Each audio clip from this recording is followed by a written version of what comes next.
I am the tofu golem. Please enjoy the video. You start by making the grammar suitable.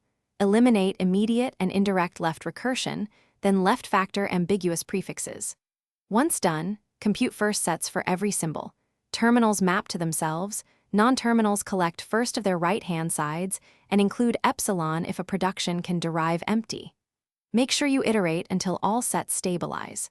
Also number productions so you can trace which alternative contributes each terminal. This numbering prevents confusion when building the parsing table next. Next, compute follow sets.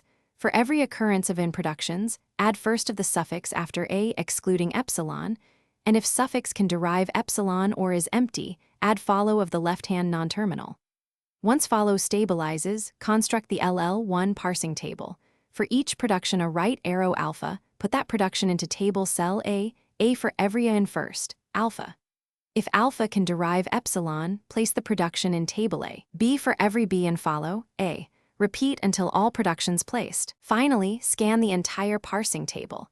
If any cell contains more than one production, you have a conflict and the grammar is not LL1. If every cell has at most one production, you're done, the grammar is LL1, and you can build a predictive parser.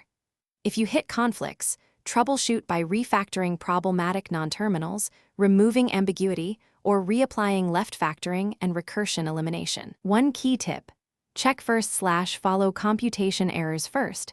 Most conflicts trace to missed epsilon or follow. Thanks for watching. Consider subscribing if we helped you today.